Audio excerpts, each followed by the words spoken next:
Temos agora o pastor Jorge, vai estar ministrando. Não sai ninguém, viu? Deus abençoe, pastor. Fique à vontade. Amém. Glória a Deus. Quem está sentindo a presença de Deus aí? Amém. Que voz, meu irmão. Que unção. Eu quero agradecer a todo o carinho, todo o convite da equipe Transformação, de Josadak. Eu quero dizer que vocês, da Transformação, me inspiram demais. Quem imaginava em um tempo como esse, a gente vê tanto jovem reunido num lugar só. A gente teve conferência de jovens também lá da nossa igreja, há alguns dias atrás. Só que eu não tive a coragem de fazer presencial não, Josa. Você está me inspirando, viu, velho? Pessoas visionárias são assim. E eu quero agradecer a vocês pela visão de vocês, pelo coração de vocês. Vocês realmente me inspiram a crescer cada vez mais. Eu acredito que essa é a beleza do reino. A gente poder se unir, independente de placas de igreja.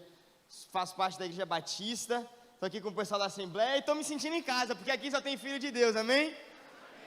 E vocês estão me inspirando demais hoje. Eu tenho certeza que, eu espero que cada um possa ser abençoado hoje com a palavra que a gente vai entregar hoje. Mas eu posso dizer que eu estou saindo muito abençoado. Minha esposa entrou aqui e não para de chorar, está aqui, ó. Desde que entrou, a presença de Deus muito forte.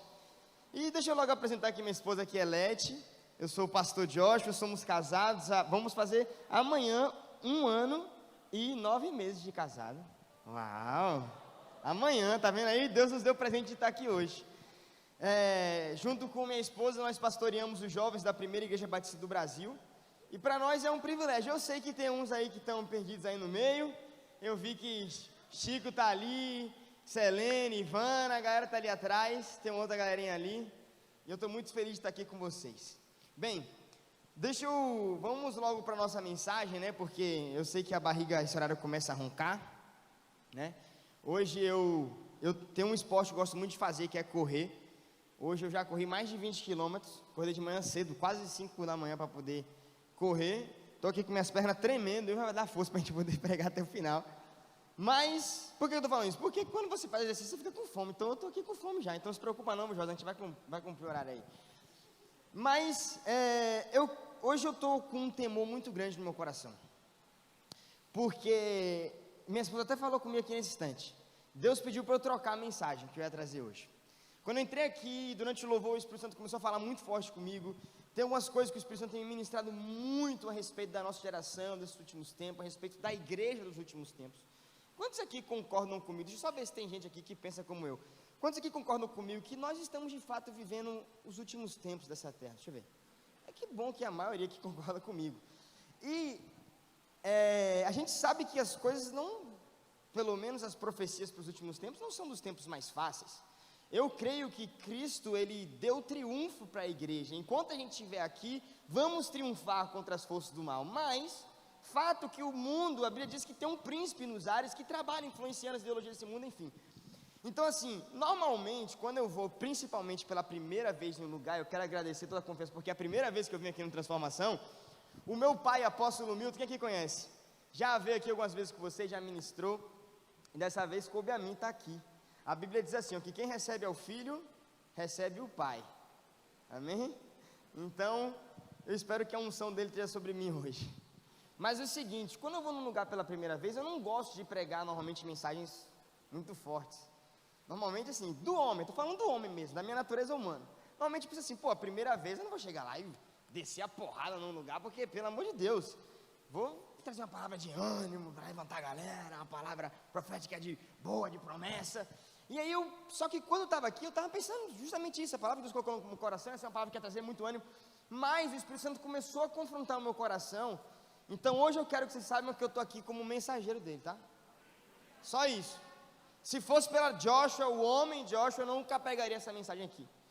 Para aqueles que gostam de anotar, o tema dessa mensagem é o retorno da igreja. Você pode dizer assim comigo? O retorno da igreja.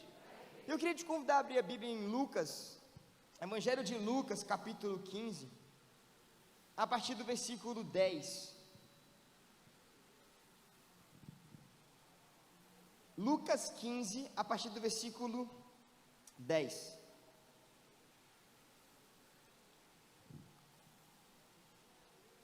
Deixa eu abrir aqui também, né?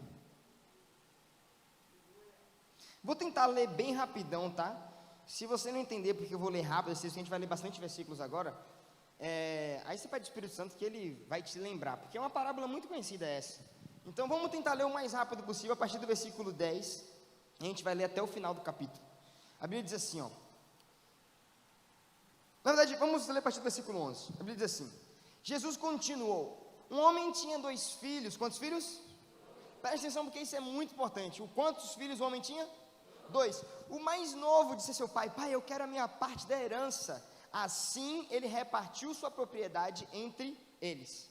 Não muito tempo depois, o filho mais novo reuniu tudo o que tinha e foi para a região distante, e lá desperdiçou os seus bens vivendo irresponsavelmente. Depois de ter gasto tudo, houve uma grande fome em toda aquela região, e ele começou a passar necessidade. Por isso foi empregar-se com um dos cidadãos daquela região, que o mandou para o seu campo a fim de cuidar de porcos. Que terrível, misericórdia, diga comigo, misericórdia. Versículo 16, ele desejava encher o seu estômago, como alguns aqui hoje, né? Com as vagens da alforrabeira que os porcos comiam, mas ninguém lhe dava nada. Caindo em si, ele disse: quantos empregados meu pai tem? E lá eles têm comida de sobra, e eu estou aqui morrendo de fome. Eu me porei a caminho de volta para o meu pai, e lhe direi: pai, pequei contra o céu e contra ti. Não sou mais digno de ser chamado teu filho. Trate-me como um dos teus empregados. A seguir levantou-se e foi para seu pai. Estando ainda longe, seu pai o viu e, cheio de compaixão, correu para o seu filho. Essa atitude aqui é linda. E o abraçou e o beijou. O filho disse: pai, pequei contra o céu e pequei contra ti, não sou mais digno de ser chamado seu filho. Mas o pai disse aos servos: depressa, tragam a melhor roupa e vistam ele, coloquem um anel em seu dedo e calçados em seus pés, tragam um novilho gordo, o melhor que a gente tem, e matem-no. Vamos fazer uma festa e nos alegrar. Quem pode dizer glória a Deus? Pois este meu filho estava morto e voltou à vida, estava perdido e foi achado. E começaram a festejar o seu regresso. Enquanto isso, essa é uma parte importante da história. Enquanto isso, lá longe, lá no campo, aonde que o filho mais velho estava? Diga assim comigo: longe de casa. Quando se aproximou da casa, ouviu a música e a dança. Então chamou um dos servos e perguntou-lhes o que estava acontecendo. Este lhe respondeu: seu irmão voltou e seu pai matou um novilho gordo, porque o recebeu de volta são e salvo. O filho mais velho encheu-se de ira e não quis entrar. Então seu pai insistiu com ele, mas ele respondeu ao pai: olha, todos esses anos tenho trabalhado como seu escravo, a teu serviço, nunca desobedeci as tuas palavras e as tuas ordens, mas nunca me deste nem um cabrito para eu festejar com os meus amigos. Mas quando volta para casa, esse seu filho aí, aquele que te abandonou, que esbanjou os teus bens com as prostitutas, você mata o melhor novilho para ele. Disse o pai para o filho: meu filho, você sempre está comigo, e tudo o que eu tenho é seu. Mas nós tínhamos que celebrar a volta desse seu irmão e alegrar-nos, porque ele estava morto e voltou à vida, estava perdido e foi achado. Bem, antes de eu continuar a aprofundar aqui nesse texto, eu queria compartilhar com vocês uma pesquisa que eu vi recentemente, uma pesquisa que foi feita nos Estados Unidos, com 1.300 jovens, jovens já na fase de jovem para passar para adulto, já um pouquinho mais maduro, mais velho. E ao final de fazer essa pesquisa, esse meio de informação, né, esse meio de mídia, postou a seguinte manchete para essa pesquisa. A seguinte manchete, olha o que a manchete dizia: jovens e adolescentes têm uma experiência superficial com o evangelho em suas igrejas. Eles reuniram 1.300 jovens e fizeram algumas perguntas para eles. Ao final, ao analisarem todas essas perguntas, eles chegaram à conclusão: a experiência que os jovens e os adolescentes têm na igreja é superficial. Diga comigo, misericórdia.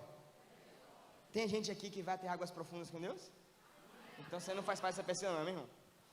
Seguinte, por que eles chegaram nessa conclusão? Bem, aí eles perguntaram, qual foi a pergunta que eles fizeram para a galera? Eles pegaram 1.300 jovens que se desviaram. Eles queriam entender por que os jovens se desviavam, que agora estavam desviados do mundo, já na fase, quase entrando na fase adulta, e eles perguntaram: por que você abandonou a igreja? Aí 31% desses 1.300 jovens responderam o seguinte: eu abandonei porque a igreja é chata. 24% respondeu: a fé não era interessante para os meus interesses pessoais e minha carreira profissional. 23% respondeu: a Bíblia não era ensinada constantemente e de maneira clara na igreja que eu fazia parte. E 20% respondeu: eu nunca consegui encontrar Deus, parece que Ele era ausente nas reuniões que a gente participava. Diga comigo mais uma vez: misericórdia. Quando eu vi essa pesquisa, eu confesso que houve um temor no meu coração, porque eu sei que o Evangelho, ele tem um aspecto individual muito grande. Eu nunca posso colocar responsabilidade no outro do porquê que eu me desviei, mas o Evangelho também tem uma grande parte que é coletiva. Se nós não expressarmos o Jesus de verdade para as pessoas, a tendência é que as pessoas de fato abandonem a igreja. Então, nesse momento, ao invés de eu ficar com certo ranço com esses 1.300 jovens, ao invés de subir uma ira e falar assim: esses 1.300 jovens estão loucos, dizer que a igreja é chata. Não, nessa hora eu confesso que o Espírito Santo me tomou por um temor, e eu comecei a pensar assim: o que será que nós, aqueles remanescentes que estamos aqui, temos feito com a igreja de Cristo? Como pode jovens se desviarem da igreja, dizer que a igreja é chata, dizer que não conseguiam encontrar Jesus, dizer que a Bíblia não era ensinada na igreja? Como pode isso? E me subiu um temor. Como pastor, fiquei pensando: qual é o Jesus que eu como pastor e nós como igreja temos revelado para as pessoas? Qual é o tipo de evangelho que nós temos vivido? E gente, será que a gente tem apenas lotado? Eu estou compartilhando com vocês o que veio no meu coração, tá? Como eu falei, essa é uma mensagem de arrependimento, uma mensagem meio forte, mas eu me incluo a ser o primeiro a ser ministrado por essa mensagem. Então não pense que tem aqui um pastor falando coisa como se ele fosse o santarrão. Não, eu estou incluído nesse pacote. E eu comecei a pensar assim: será que a gente só tem sido a igreja de entretenimento e feito da igreja um centro de autoajuda para as pessoas? Porque, gente, pensa comigo, se for isso que a gente tem feito, é natural que as pessoas se desviem mesmo. Sabe por quê? Porque entretenimento e centro de autoajuda, essas pessoas encontram em vários lugares do mundo. Não é isso que faz a igreja ser diferente. Não é isso que faz as pessoas encontrarem propósito na fé e encontrar a verdade absoluta que a palavra de Deus é. Não é isso.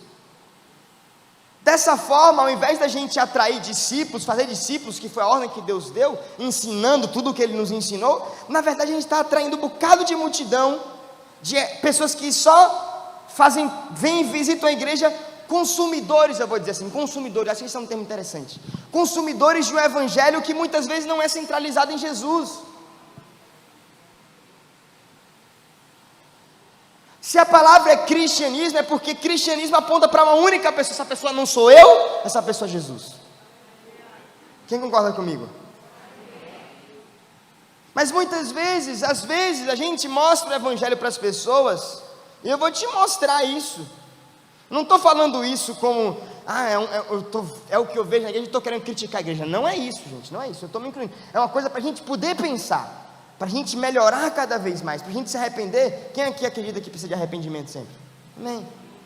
Então, muitas vezes a gente prega um evangelho, às vezes até sem querer, por uma condição natural. A gente está tão acostumado a viver um evangelho incorreto, que a gente prega um evangelho que não é centralizado em Cristo, mas é centralizado no homem.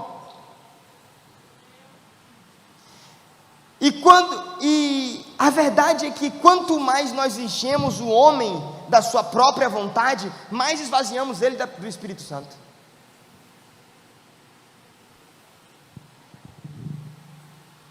Eu quero te mostrar a carta de Jesus para a igreja de Laodiceia. Eu não sei se você sabe, mas o livro de Apocalipse é uma carta de Jesus para a igreja. Jesus falou assim: João, eu vou te trazer uma revelação, e essa revelação você vai passar para a minha igreja, é uma mensagem minha para a minha igreja. E quando chega na parte das 7 cartas, que está ali no capítulo 2, a gente normalmente pensa que está falando de 7 igrejas diferentes. Aí, por exemplo, você olha para a PIB do Brasil, aí você fala assim, a igreja PIB do Brasil parece com a igreja de Laodiceia. A Assembleia de Deus ali da Pituba parece um pouco com a igreja de Sardes. Tem aquela outra igreja ali que parece um pouco a igreja de Filadélfia. Não é isso não, gente. Aqui, quando Jesus entrega 7 cartas, ele está falando de 7 tempos da igreja. E quando chega na última carta, ele está falando de como seria a realidade e o coração da igreja dos últimos tempos. E você me respondeu, concordou comigo aqui, hoje, de que você acredita que nós estamos vivendo os últimos tempos. Você ainda concorda com isso? Então, olha a carta que Jesus escreveu para nós hoje. Apocalipse capítulo 2, versículo 2 ao 4. Veja comigo, Apocalipse 2, 2 a 4. Quando a gente fala que vai ler Apocalipse, você já começa a tremer, né? Principalmente com a época de quarentena, pandemia, um bocado de sinal aí, você fala, eita Jesus. Apocalipse 2, versículo 2 ao 4. Diz assim, olha que carta forte. Jesus começa dizendo assim, conheço as suas obras, o seu trabalho é árduo, e a sua perseverança, eu conheço tudo isso. Sei que você não pode tolerar homens maus, diga comigo, glória a Deus, que pôs à prova os que se dizem ser apóstolos, mas na verdade não são, e descobriu que eles na verdade eram impostores. Você tem perseverado e suportado sofrimentos por causa do meu nome, e não tem desfalecido, diga comigo, glória a Deus. Só que agora parece que a coisa muda, e tem algo que vai mexer comigo, com você hoje. Ele diz assim, tudo isso eu conheço. E eu queria ficar com a parte que ele diz assim, conheça as suas obras. Só que ele fala assim, porém, contra você eu tenho isso. Você abandonou o seu primeiro amor. Lembre-se de onde caiu. Arrependa-se, pratique as obras que você praticava no princípio. Se não se arrepender, virei a você e tirarei o seu candelabro do lugar dele. Essa foi a carta que Jesus escreveu para nós. E quando a gente olha para a igreja, entendendo que essa foi a carta, Jesus estava assim, contra você, eu conheço o trabalho de vocês, sei que vocês trabalham, sei que vocês fazem muita coisa, congresso, tem o que não falta congresso no mundo, glória a Deus por isso, eu acho que congresso é bom, não estou criticando o congresso, eu faço também, 2 semanas atrás a gente teve o nosso lá na PIB, mas ele fala assim, conheço o seu trabalho, mas trabalho sem primeiro amor não traz frutos agradáveis ao Senhor. Você dá para a gente entender hoje de que Jesus não quer apenas servos, mas Ele quer também filhos?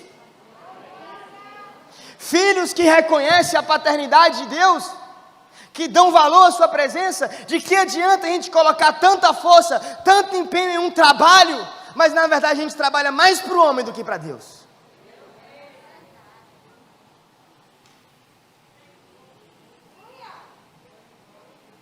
Pregar por pregar não foi o que o Senhor nos pediu não, gente. A palavra relata muito bem, Mateus 21, 12 ao 13, não precisa abrir não, só anota aí, Mateus 21, 12 ao 13, Jesus entrou no templo e expulsou todos os que estavam ali comprando e vendendo, derrubou as mesas dos cambistas e as cadeiras dos que vendiam pombas, e lhes disse, está escrito, a minha casa será chamada casa de oração, mas vocês estão fazendo dela um covil de ladrões. Sabe o que eu acho interessante? Que Jesus faz isso, porque tudo que acontecia naquele tempo era apenas um ritual. A presença de Deus na verdade não estava mais no templo, porque o que representava a presença de Deus naquele templo era a Arca da Aliança. A Arca da Aliança tinha sido roubada há muito tempo, e eles continuavam com o mesmo ritual, sem nem perceber de que Jesus estava lá. E quantas vezes nós temos a mesma atitude de trabalhar, colocar tanta força, mas a gente não percebe que Deus não está no nosso trabalho.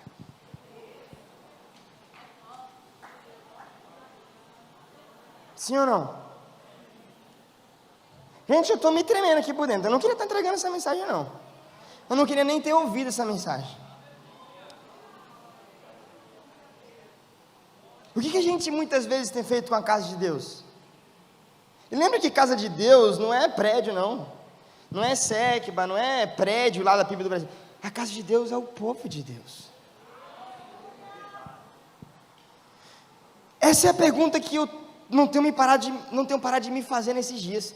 A galera que é aqui de lá do nosso ministério, do Ministério aí, sabe que eu estou pregando sobre isso aqui, já tem umas 5 semanas. Deus só me fala sobre isso. Estou até com pena de mim, tanta porrada que a gente está tomando lá. Mas essa foi a carta que Deus escreveu para a igreja dos últimos tempos. Quem diria? A igreja que vai ser arrebatada, a igreja que vai encontrar Jesus nos ares, é a igreja que na verdade se esquece muitas vezes da presença dele, que abandona o primeiro amor. E deixa eu te dizer uma coisa, muitas vezes a gente interpreta errado o que é primeiro amor, sabia? A gente pensa que primeiro amor é o amor de quando eu acabei de me converter.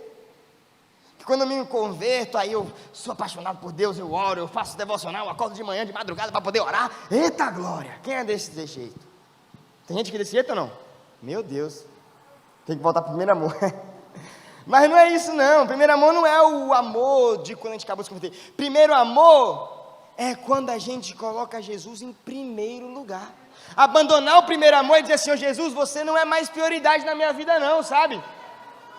Meu trabalho agora é prioridade, minha família é prioridade, sabe? A minha igreja é prioridade. Muitas vezes a gente coloca o nosso ministério acima do próprio Deus, por amor mais ao que eu faço do que a presença de Deus. É o que Jesus acabou de falar, conheça o seu trabalho, mas do que adianta trabalho sem primeiro amor? Do que adianta trabalho sem relacionamento?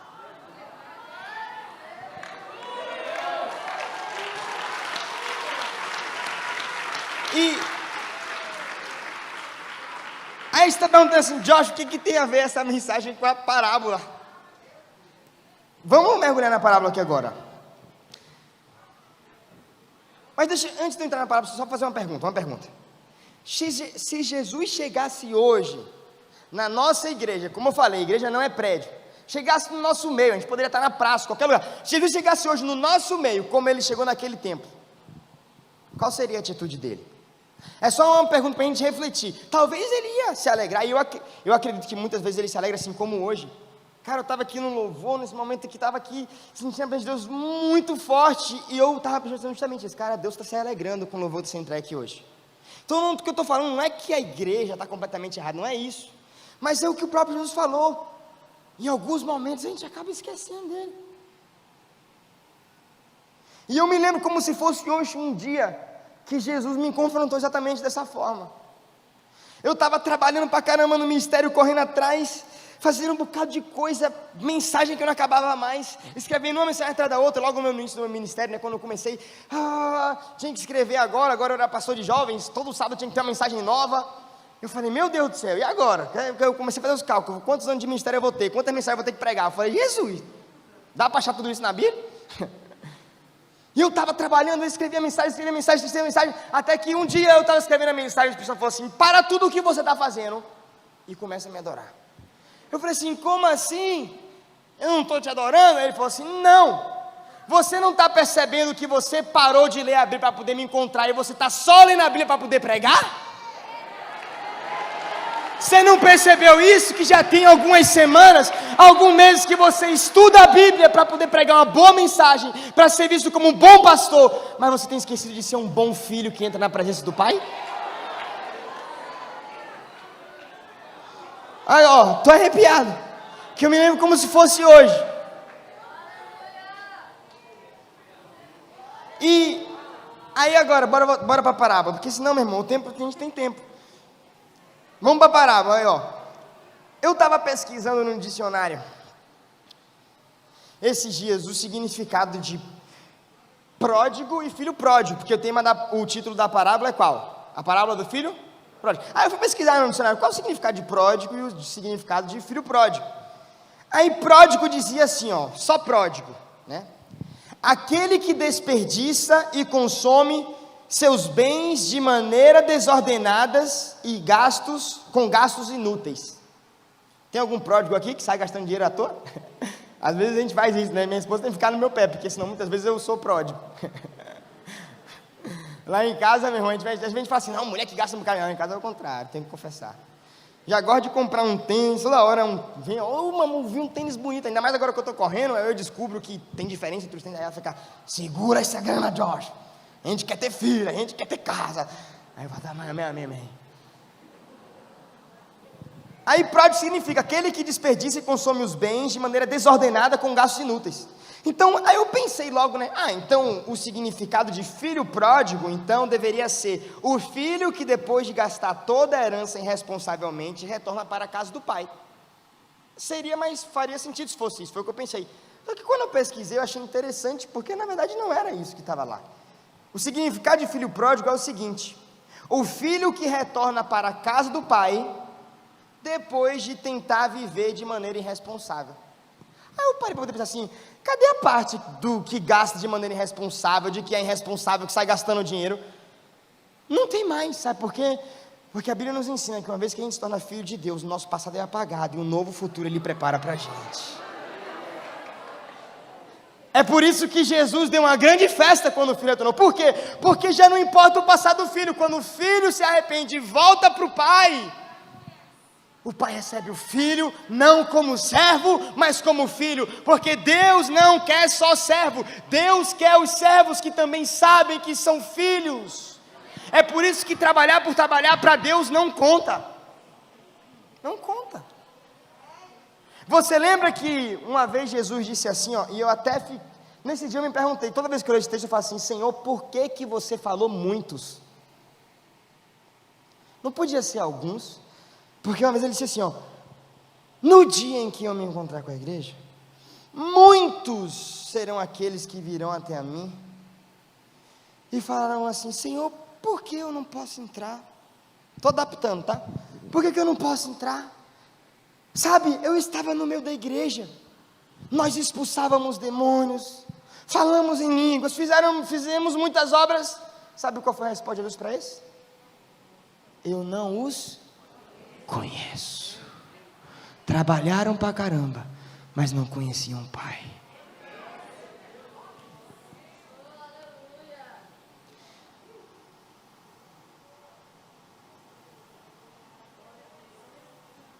Só que hoje, nessa parábola, eu não quero focar no filho pródigo. Eu quero focar no filho que estava na casa. Porque na verdade, eu não é criticando não, tá? Mas na verdade, eu não entendo porque que essa parábola, o nome é filho pródigo. Deveria ser a parábola dos dois irmãos. Porque se você for analisar o contexto, Jesus não estava dando uma resposta para os pecadores, Jesus estava dando uma resposta para os fariseus. Porque os fariseus chegaram para Jesus e falaram assim, por que você só anda no meio dos pecadores? Aí Jesus fala do filho pródigo que repreende os pecadores, só que Jesus fala até com alegria, porque esses filhos voltam, o pai os ama e os recebe, porém, os fariseus não conseguem se arrepender. Aí ele fala para os fariseus, vocês são os que ficam na casa. Mas bora entender quem é esse filho. Lucas 15, vamos botar para Lucas 15, só que a partir do versículo 25, vamos relembrar aqui, versículo 25. Lucas 15, 25, diz assim, enquanto isso, o filho mais velho estava onde? Fazendo o quê? Suando, trabalhando. Você percebe que a menção não é que o filho estava em casa, talvez passando tempo com o pai. Ele estava no campo. Aí vamos continuar. Quando se aproximou de casa, quando ele resolveu ir para casa, ouviu uma música e uma dança. Então chamou um dos servos e lhes perguntou, o que está acontecendo? Então o servo respondeu, seu irmão voltou e seu pai matou o melhor novilho, o mais gordinho, para poder fazer uma grande festa. O que o filho mais velho fez? Ele se irou e não quis entrar. Então seu pai insistiu com ele, porque a gente tem um Deus, glória a Deus, por exemplo, que ele até insiste quando a gente está errado. Não, meu filho, vamos entrar. E aí o filho na hora ficou irado com o pai e falou assim, olha, todos esses anos eu tenho trabalhado como um escravo ao teu serviço, nunca te desobedeci. Já viu esses filhos que jogam na casa do pai? Nunca desobedeci, sempre trabalhei, até como um escravo. Olha como ele se via. Sabia que é possível estar na casa de Deus, mas ainda assim se enxergar como escravo? Quando a gente pensa que está trabalhando demais para Deus e acha que isso vai fazer algum efeito. Todos esses anos trabalhei como um escravo, nunca quis obedecer às suas ordens, mas você nunca me deste nenhum cabrito sequer para festejar com os meus amigos. Mas quando volta para casa esse insolente aí que gastou tudo, você mata o melhor, mais gordinho para poder celebrar, né? Disse o pai, e aqui Deus revela o seu coração: meu filho, você sempre esteve aqui comigo, sempre teve a oportunidade de desfrutar de tudo que eu tenho, mas porque você sempre focou em trabalhar, para tentar ganhar algo de mim, nunca percebeu que como pai eu já te dei tudo.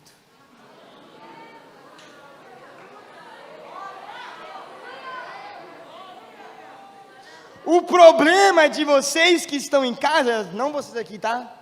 Vamos cada um aqui se reconhecer ou não.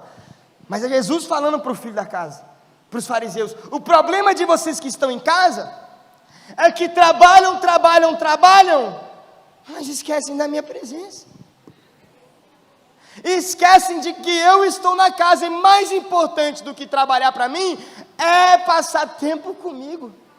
Talvez ele se perguntava quantas vezes você ia para o campo trabalhar, mas quantas foram as vezes que você só sentou no meu colinho para passar tempo comigo? E aí é até parecido com a carta de Jesus para Laodiceia.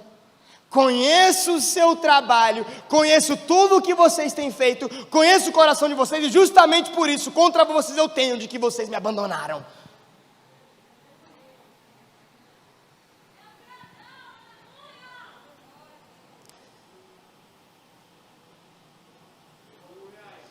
O filho maior sempre esteve com o pai, sempre esteve em casa, mas parece que ele não aprendeu a valorizar a presença do pai. Gente, e aqui isso revela que o mesmo coração daquele que abandonou o pai e foi morar longe do pai e gastou irresponsavelmente a herança que o pai deu, que a intenção estava só nos bens, porque deixa eu só te explicar algo rápido aqui. A atitude de você dizer que você quer a herança antecipadamente é muito grave naquela cultura. Porque o filho ele só tinha acesso à herança do pai depois que o pai morresse. Então quando o filho chega para o pai e fala assim: pai, eu quero a minha herança hoje. Em outros palavras ele está dizendo assim: pai, hoje você morreu para mim. Eu estou vazando, não quero mais morar debaixo de você, não quero mais sustentar você, vou seguir minha vida sozinho. Quando ele fala isso para o pai é muito grave, só que o pai dá. Ele vai e perde tudo, só que aí a Bíblia mostra que ele se arrepende, ele volta. E a Bíblia mostra que o pai sempre recebe um filho arrependido. Só que o problema daqueles que ficaram é que eles não conseguem se arrepender. Eles acham que estão, mas na verdade o coração deles é o mesmo daquele que fugiu. Por quê? Porque assim como o que fugiu, os olhos de quem estava também só estavam nos bens que o pai podia dar. Ele pensava assim: talvez eu vou trabalhar, vou dar meu máximo, vou para o campo, para eu ser digno de receber minha herança. Só que o que faz você digno da herança não é porque você é um servo, é porque você é filho de Deus. E filho reconhece e valoriza a presença do pai. Eu tenho certeza que o meu pai terreno, ele se alegra muito mais quando eu digo para ele assim: pai, deixa eu ficar aqui deitadinho na cama com você hoje, dá um abraço, faz um carinho em mim, e converso. Quantas vezes, depois de um culto, eu fui para a casa do meu pai, e a gente resenha, fica junto, brinca, se diverte, e é tão gostoso, e muitas vezes a gente valoriza mais aquilo, do que ele sentar aqui na frente e me ver pregando. Eu sei que ele fica orgulhoso muitas vezes quando ele vê o filho pregando, mandando ver e tal, só que outras vezes que ele valoriza muito mais os tempos de qualidade que eu tenho com ele como filho, do que ele sentar e me ver pregar. Não é que o nosso trabalho para o reino de Deus não é importante, não é isso que eu estou dizendo, mas nunca vai se comparar com o fato de você valorizar a presença do seu pai.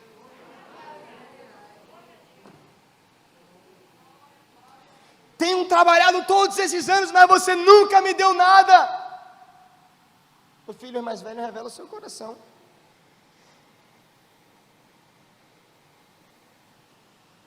Deixa eu te perguntar uma coisa, do que adianta ficar na casa, mas ser escravo, assim como o que saiu? Qual a diferença entre aqueles que estão, mas se veem como escravo, do que para aquele que foi ser escravo de porcos lá fora?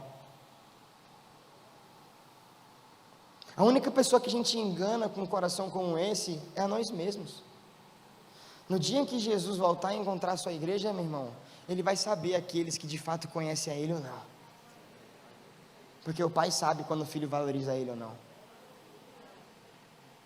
Esses dias eu ouvi um pastor falando algo muito chocante nos Estados Unidos. O pastor de uma das maiores igrejas dos Estados Unidos, ele tem mais de 40 mil membros. Ele virou para a igreja, na verdade, um culto só dele tem mais de 40 mil pessoas. Um culto daquela igreja. Aí ele virou para a igreja e ele falou assim, ó: gente, eu tenho uma mensagem, durante essa quarentena, então acho que todo mundo ficou assim pensando, pô, Jesus vai voltar mais rápido, a gente está chegando. E ele mexido por isso, eu também fiquei mexido por isso, inclusive a gente está falando sobre Apocalipse lá na igreja, fim dos tempos. E aí, esse pastor chegou e falou assim, ó: gente, eu sei que Jesus está voltando, e eu tenho algo para poder dizer hoje que vai chocar muito, e me chocou muito. Ele falou assim: eu não sei se quando Jesus voltar, 50% dessa igreja será arrebatada. Como assim, metade? Aí ele sabe o que ele falou? Ele falou assim: hoje, estes dias, sabe que a Bíblia ela é rica em detalhes, né? Aí ele falou assim: esses dias eu estava estudando a parábola das 10 virgens. Quando o noivo chegou, quantas virgens estavam prontas? Quantos por cento, em porcentagem, quanto que isso é? Já pensou se Jesus voltar e 50% daqueles que se dizem filhos ficarem?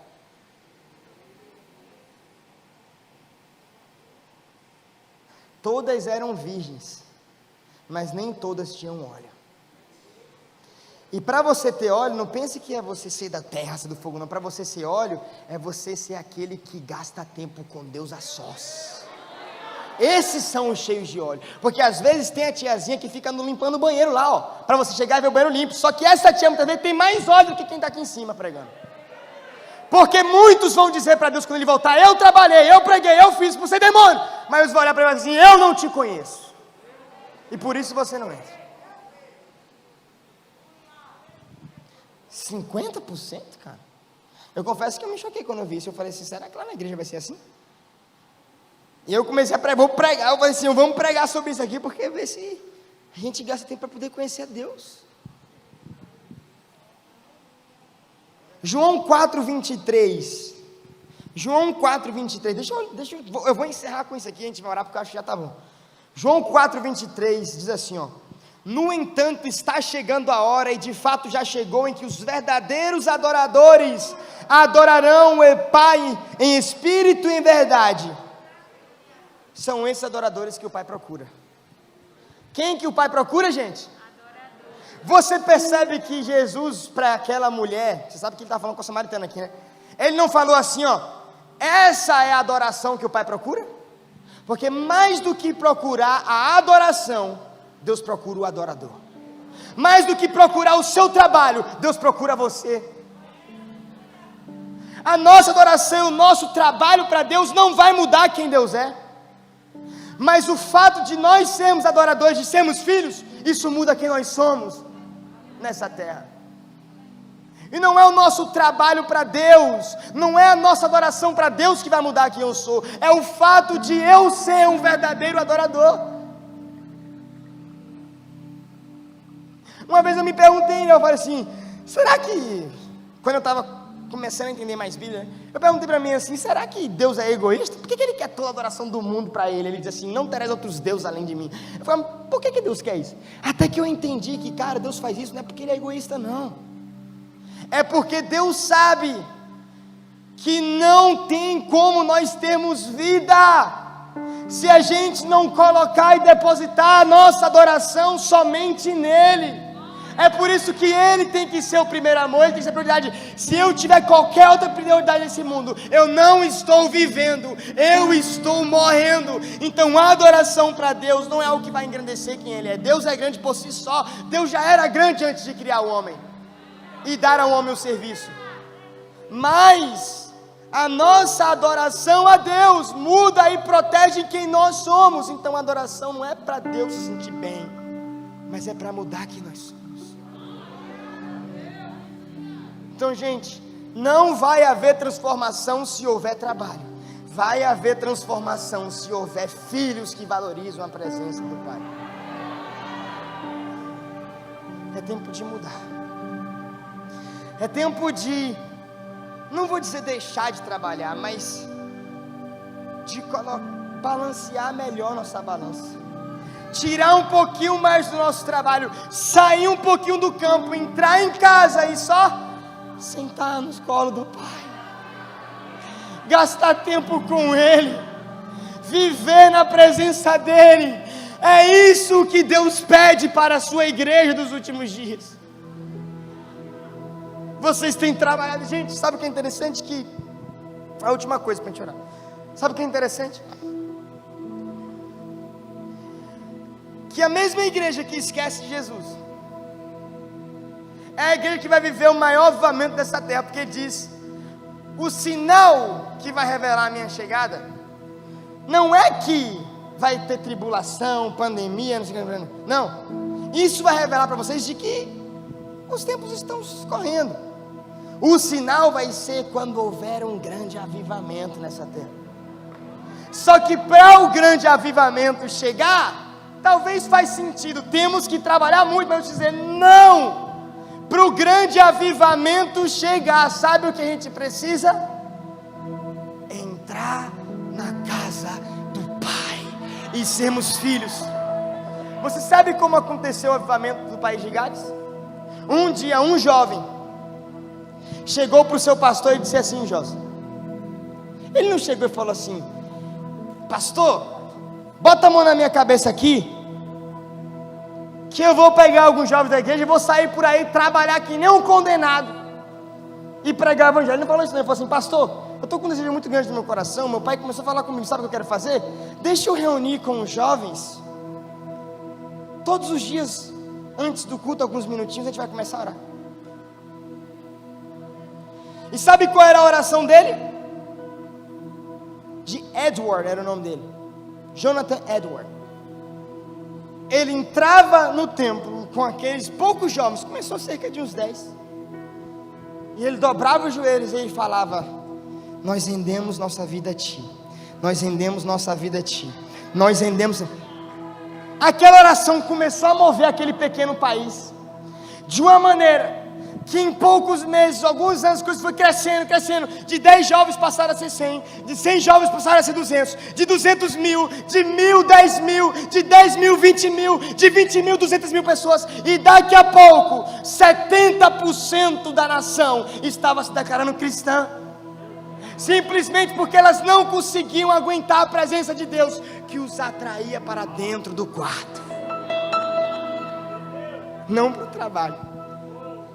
Deus está dizendo para você hoje: eu quero te atrair para o quarto. E quantos querem entrar no quarto de Deus? Queria te convidar a ficar de pé hoje.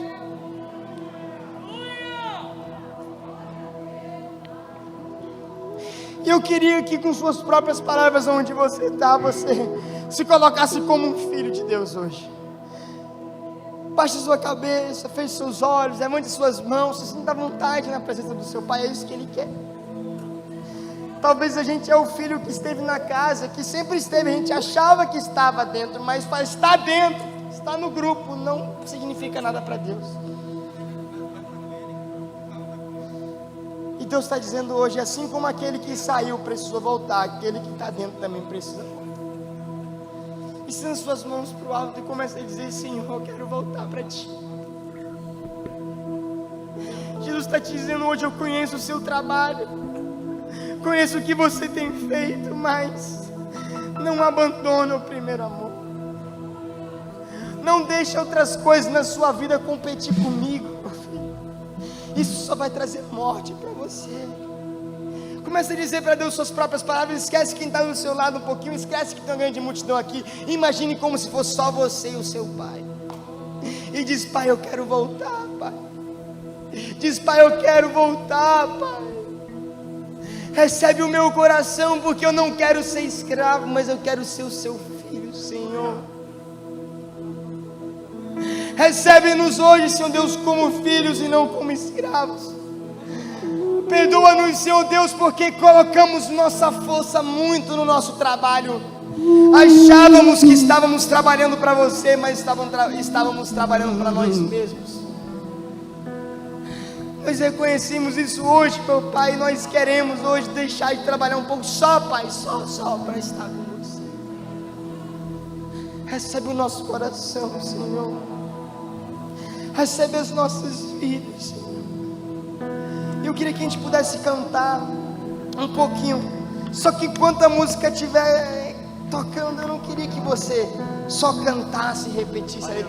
Mas eu quero que você comece com o seu próprio coração, derramar ele diante de Jesus e dizer: Jesus, me arrependo, me perdoa, Senhor, porque eu tenho estado longe.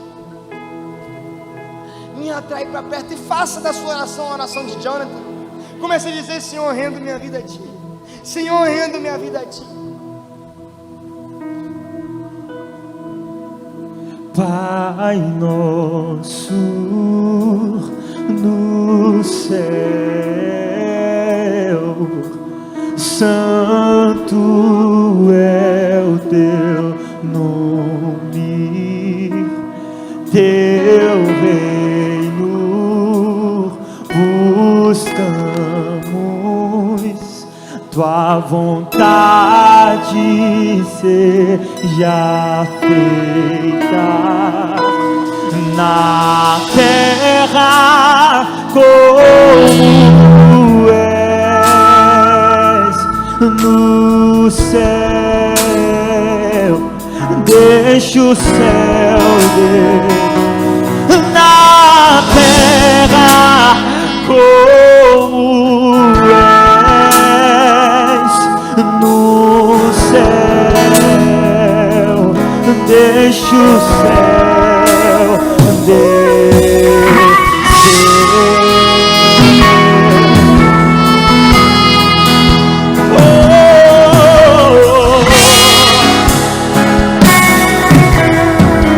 Canta isso comigo.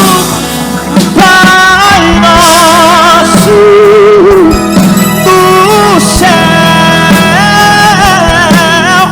santo é o Teu nome, Teu reino buscamos, Tua vontade seja. Com as mãos levantadas, diga isso pra Ele. Na terra como és no céu.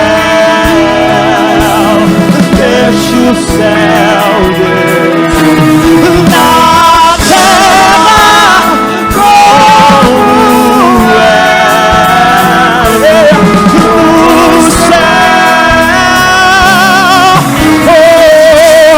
Deixa o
seja quebrado, Senhor Deus, todo culto a nós mesmos. Que seja quebrado, Senhor Deus, toda exaltação a homens. Que seja quebrado, Senhor Deus, toda a intenção de buscar bens. Pai, nós declaramos que hoje a Tua igreja retorna para Ti. E a nossa mensagem é: nós não queremos bens, nós queremos um Pai. Nós queremos ser os Teus filhos, Senhor. Recebe-nos hoje, meu Pai, de volta, porque a Tua igreja declara: nós retornamos e vamos entrar no quarto com o Senhor. Em nome de Jesus.